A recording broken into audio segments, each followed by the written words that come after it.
धातु और अधातु चैप्टर का इम्पोर्टेंट ऑब्जेक्टिव करने वाले हैं।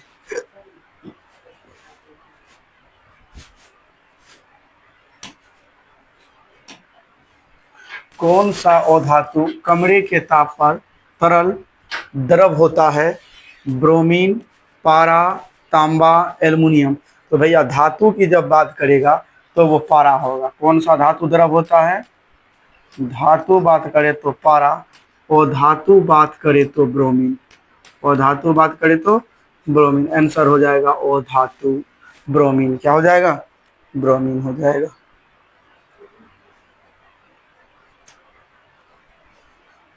चलिए 2 नंबर का क्वेश्चन देखिए। निम्नलिखित में किसे चाकू से काटा जा सकता है? Lithium, calcium, copper, iron. तो भैया लिथियम को चाकू से काटा जा सकता है। लिथियम, सोडियम और पोटेशियम, यही 3 धातु है नकली, NaKli, नकली। सोडियम, पोटेशियम, लिथियम, यही 3 को चाकू से काटा जा सकता है। तो ए नंबर हो गया। निम्नलिखित कौन विद्युत का सर्वोत्तम सुचालक है? तो भैया आपका सबसे अच्छा सुचालक होता है Ag, चांदी। Ag, चांदी, ठीक ना। चलिए, निम्नांकित में कौन उपधातु है? 2016 का क्वेश्चन है। लोहा तो धातु है, कॉपर धातु है, निकेल धातु है, ये Sb जो हो गया बाबू, यही आपका उपधातु है। चलिए,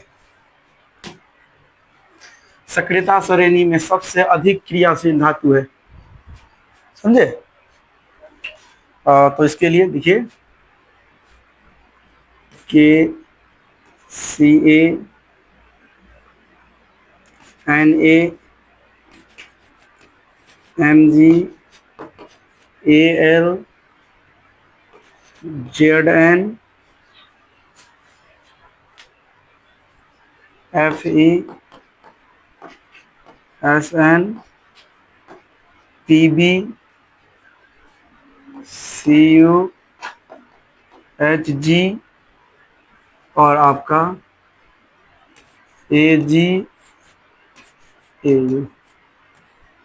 सबसे अधिक अभिक्रियाशील धातु ये है और सबसे कम ये। जैसे जैसे नीचे आते जाइएगा वैसे वैसे क्रियाशीलता घटता चले जाएगा। समझ में आ रहा है क्या? तो आपका क्या हो जाएगा बाबू? Mg, Na, क्या हो जाएगा? Na। इसमें Na ऊपर में, जितना ऊपर होगा वो उतना अधिक अभिक्रियाशील, जितना नीचे होगा। देखिएगा इनमें सब में सबसे ऊपर Na है, तो Na हो जाएगा, ठीक ना। ये याद रखना है।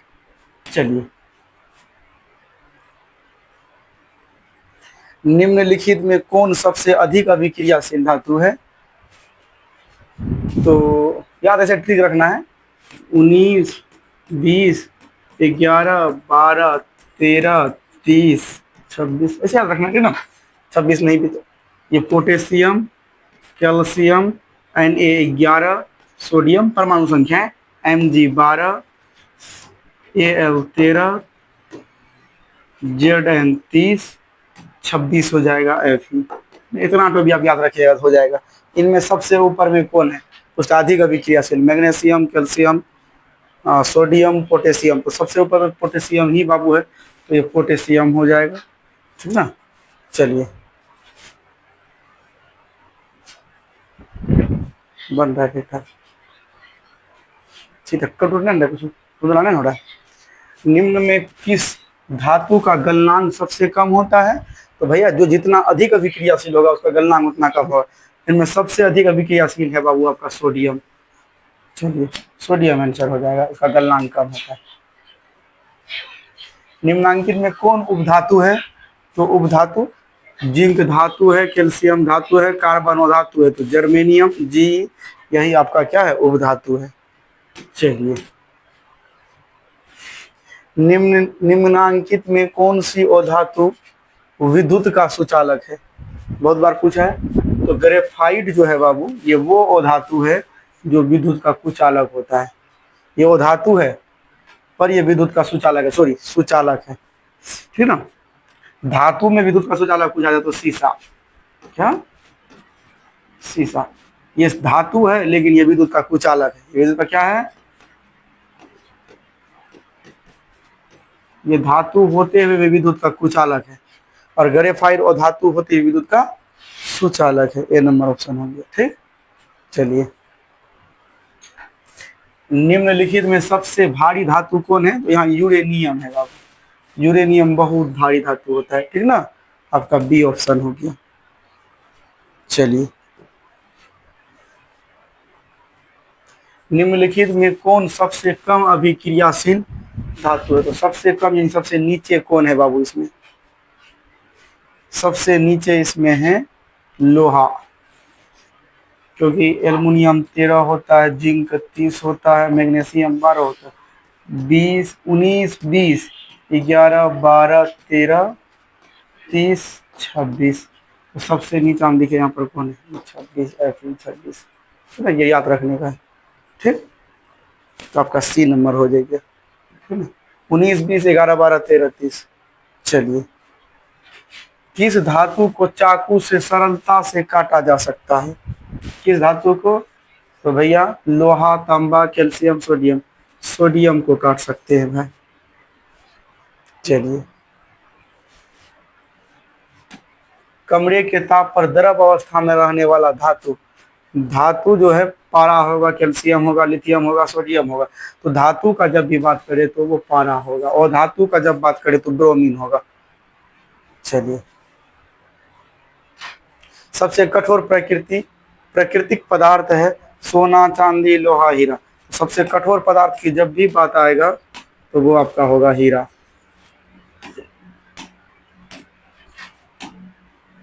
निम्नांकित में किस धातु को किरोसिन में डुबो कर रखते हैं? पारा, सोडियम, तांबा, सोना। वो है बाबू आपका सोडियम।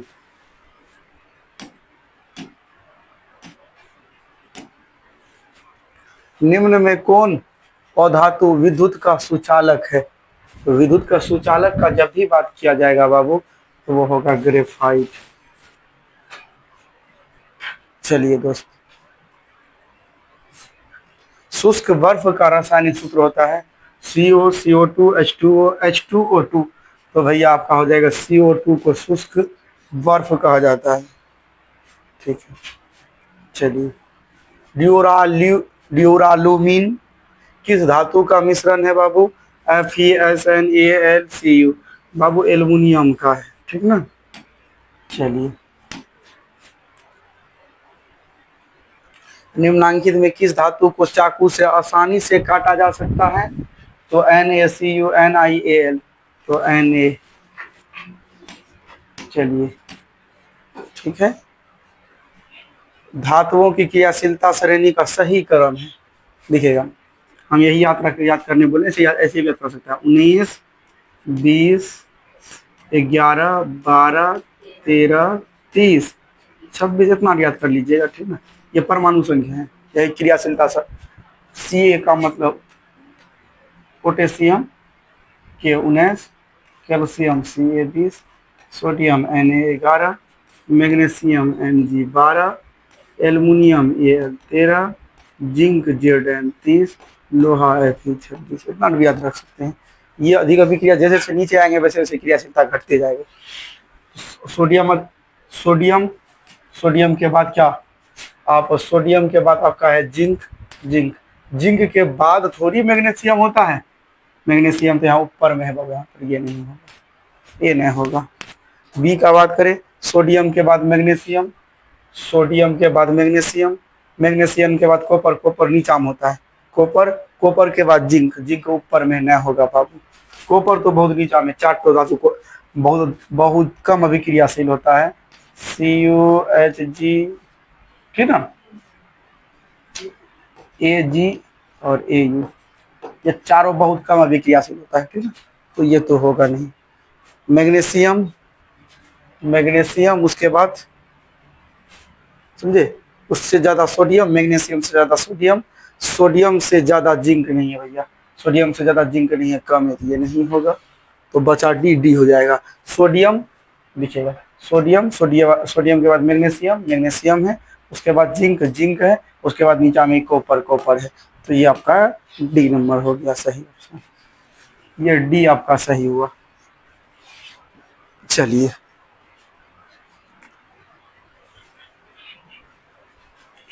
कोई धातु ऑक्सीजन के साथ अभिक्रिया कर उच्च गलनांक वाला यौगिक निर्मित करती है, यह यौगिक जल में विलय है, यह तत्व क्या हो सकता है? देखिएगा भैया, वो होता है बाबू कैल्शियम, यही है वो कैल्शियम जो जल में विलय होता है। ठीक है, कैल्शियम हो जाएगा। चलिए, इक्वाल रिजिया मिश्रण में HCl एवं HNO3 का अनुपात। HCl मतलब हाइड्रोक्लोरिक, HNO3 मतलब नाइट्रिक अम्ल। इक्वाल रिजिया या रोवल जल बोलते हैं, किस अनुपात में सांद्र हाइड्रोक्लोरिक आयन एवं सांद्र नाइट्रिक अम्ल का ताजा मिश्रण होता है बाबू? तो 3:1 में, 3:1 के, यानी HCl का 3 भाग, इसका 1 भाग जब देंगे तब हमें बनेगा इक्वाल रेजिया। चलिए, निम्नलिखित में कौन सबसे अधिक अभिक्रियाशील है? तो इनमें सबसे अधिक अभिक्रियाशील ऊपर में दिखेगा कैल्शियम है।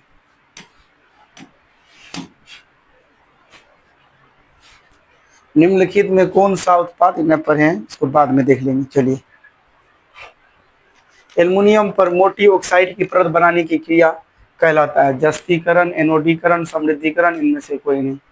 एल्युमिनियम के ऊपर में मोटी परत चढ़ाने की प्रक्रिया को एनोडीकरण कहते हैं। एल्युमिनियम ऑक्साइड का परत चढ़ाया जाता है, चलिए, ताकि उसमें संक्षारण यानी जंग ना लग सके। लोहा पर जिंक लेपित करने की क्रिया को कहते हैं, 2021-2024 में पूछा है, विद्युत लेपन करना, संक्षारण, विद्युत अपघटन, गैल्वेनीकरण। आपका गैल्वेनीकरण या इसी को जस्तीकरण भी कहते हैं बाबू। लोहे के किसी भी धातु के ऊपर में जिंक की परत चढ़ाने की प्रक्रिया को गैल्वेनीकरण या जस्तीकरण कहते हैं, ठीक है ना। अम्लराज ही इक्वाल रिजिया है, ठीक ना, में HCl और HNO3 का अनुपात होगा 3:1 होगा। कितना होगा? 3:1। तुरंत पढ़ के आए भैया। अगर जिसको आधुनिक आवर्त सारणी के 7 गो धातु होते हैं, जिसको याद नहीं है वो याद यहाँ से स्क्रीनशॉट ले सकते हैं, उतार सकते हैं इसको। 7 गो धातु है, boron, silicon, germanium, arsenic, antimony, tellurium, polonium. Bose GI time पे B से बोरोन, सॉरी देखिएगा, B से बोरोन, 100 से सिलिकॉन, G से जर्मेनियम, O से आर्सेनिक, A से एंटीमनी, टाइम टोटल टाइम से ही क्या होगा? टेल्यूरियम, और पे से पोलोनियम। जैसे भी याद करना, याद तो करना पड़ेगा बाबू आपको, या ट्रिक पर, बोस GI टाइम पर ऐसे, या तो फिर आप जो है कोई और तरीका से याद कर लीजिएगा। आधुनिक आवर्त सारणी में 7 गो धातु होता है, कोनो भी पूछ सकता है। चलिए, ये क्या हो रहा है?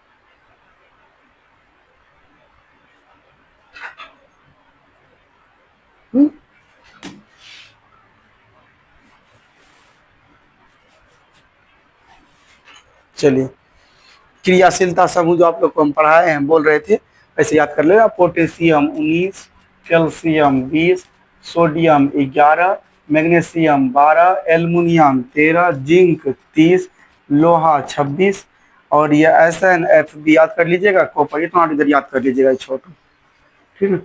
मूल रूप से अगर इतना तो ये अगर 6-7 अगर आपका याद होगा, 26 होता है लोहा, ठीक ना। अगर ये 2, 4, 6, 7 को अगर याद होगा, 19, 20, 11, 12, 13, 30, 26, तो आपका सब तो बन जाएगा, ठीक ना। आप इसको याद कर लीजिएगा। सिलिका क्या है? धातु, उपधातु और धातु। तो भैया सिलिका एक उपधातु है, उपधातु है।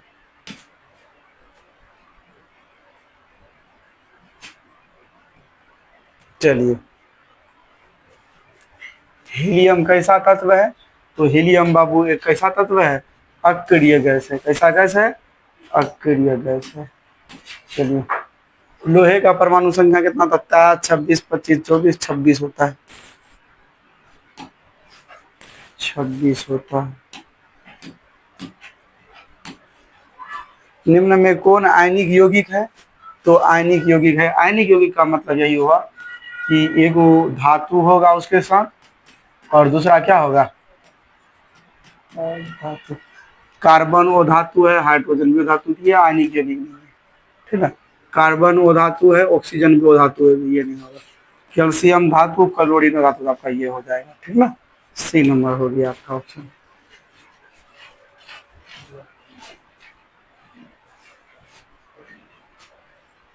इलेक्ट्रॉन के स्थानांतरण से बने यौगिक को क्या कहते हैं, सहसंयोजक, सहसंयोजी, विद्युत संयोजी, कार्बनिक, इनमें से कोई। इलेक्ट्रॉन के साझेदारी से स्थानांतरण से बने यौगिक को सहसंयोजी यौगिक कहते हैं, ठीक ना। विद्युत अपघटन में इलेक्ट्रॉन मुक्त होता है बाबू, विद्युत अपघटन में, याद रखेंगे। ये अगर दो ठो, ये कोई विलियन है, मान लीजिए कोई विलियन है, इस विलियन में दो ठो रड डाल दिया गया है, इस पर दे दिया प्लस आवेश, इस पर दे दिया माइनस आवेश। जिस पर प्लस आवेश दिया उसको एनोड बोलते हैं, और जिस पर माइनस आवेश दिया CaTH2O3। कैथोड यानी हम सी लिख देते, सी खाली सी, कैथोड बोलते हैं, ठीक ना। इलेक्ट्रॉन पर होता है माइनस आवेश, जब ये माइनस है तो माइनस किस पर जाएगा, प्लस पर जाएगा, यानी वो एनोड पर आ जाएगा, किस पर आ जाएगा, एनोड पर आ जाएगा, ठीक है। चलिए ये नंबर ऑप्शन हो गया। विद्युत अपघटनी परिष्करण में अशुद्ध धातु को बनाया जाता है, भैया अशुद्ध धातु कैथोड का बनाया जाता है, किसका बनाया जाता है, कैथोड। अशुद्ध धातु को बनाया जाता है, कैथोड बनाया जाता है। याद के परमाणु की बाह्यतम कक्षा में इलेक्ट्रॉन की क्लोरीन का संख्या होता है 17, तो 2 8 7, बाहरी कक्षा में 7 इलेक्ट्रॉन होते हैं। सल्फर परमाणु के बाह्यतम कक्षा में इलेक्ट्रॉन की संख्या सल्फर का होता है 16, 2 8 8 2 10 6 16 6, सी हो गया। चलिए सोडियम की परमाणु संख्या होता है Na11, सब जानते हैं 11 होता है। सोना की परमाणु संख्या होता है 29, 89 79 39, तो 79 होता है 79, सी नंबर। ऐसा तत्व जो इलेक्ट्रॉन का त्याग कर धनायन बनाता है कहे जाते हैं उपधातु और अधातु और धातु, तो भैया धातु कहलाते हैं, क्या कहलाते हैं, धातु कहलाते हैं। गंधक की परमाणु संख्या होता है, गंधक बोलते हैं बाबू किसको,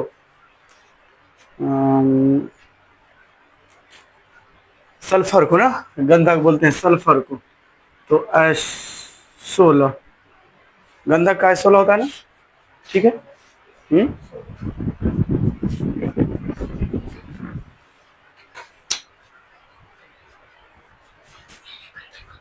गर्लफ्रेंड का, अच्छा इसका ना आप लोग कमेंट में जवाब दीजिएगा गलत है या सही है, ठीक ना।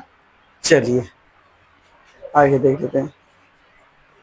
निम्नलिखित में कौन अक्रिय गैस है, कार्बन, हीलियम, चांदी, हाइड्रोजन, तो हीलियम एक अक्रिय गैस है बाबू, ठीक ना, सी बी नंबर हो जाएगा ऑप्शन।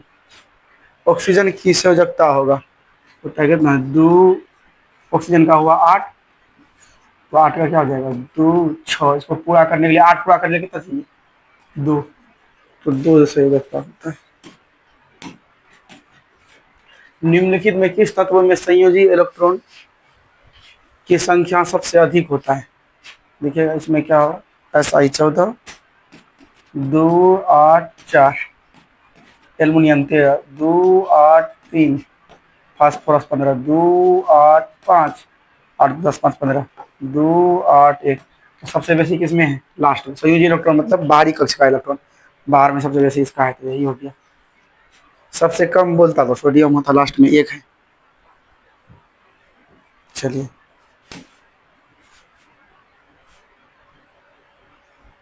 निम्नलिखित में किस कारण से सामान्य नमक का जलीय घोल विद्युत का चालन करता है, केवल ए नंबर ऋण आवेश की गति के कारण, नंबर बी धन आवेश एवं ऋण आवेश दोनों के विपरीत दिशा में गति के कारण, नंबर सी केवल धन आवेश की गति के कारण, नंबर डी इनमें से कोई नहीं। तो भैया धन एवं ऋण आवेश की विपरीत दिशा में गति के कारण ही क्या होता है बाबू, विद्युत का चालन होता है, ठीक ना। यही हो गया, बी नंबर हो गया। निम्नांकित में से कौन अधातु है, तो ओ धातु कॉपर धातु है, लोहा धातु है, निकेल धातु है, फास्फोरस ओ धातु गैस है ना, ये ओ धातु है। चलिए कैल्शियम का परमाणु संख्या 20, 15, 17, 18। तो कैल्शियम Ca20 पढ़े होंगे, ये नंबर हो गया। चलिए सोडियम फास्फेट का अणुसूत्र होता है NaPO4 Na3PO4 Na2 whole PO4 3 Na2PO4, ये था Na2। इसको गलती है पढ़े Na2PO4 होल 3, इसको ऐसे पढ़ा जाएगा, ठीक ना, गलती पढ़ लिए थे उस समय, Na2PO4 हो जाएगा।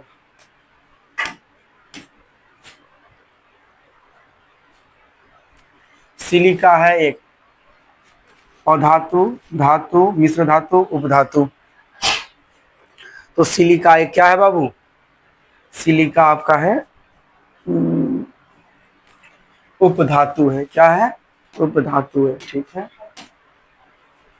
पारे का अयस्क है बॉक्साइट, हेमेटाइट, मैग्नेटाइट, सिनेबार, तो सिनेबार का। चलिए बॉक्साइट किस धातु का महत्वपूर्ण अयस्क है, तांबा, जस्ता, एल्युमिनियम, लोहा। तो भैया वो किसका है बाबू, बॉक्साइट एल्युमिनियम का है। ठीक है दोस्त, वीडियो बड़ा हो जाएगा, और भी क्वेश्चन है अभी और 40-50 क्वेश्चन है, ठीक ना, वो बाद में डालेंगे। अच्छा लगा हो तो लाइक और क्या बोलता है रे, सब्सक्राइब, कमेंट अवश्य करें। चलिए ठीक है, मालिक।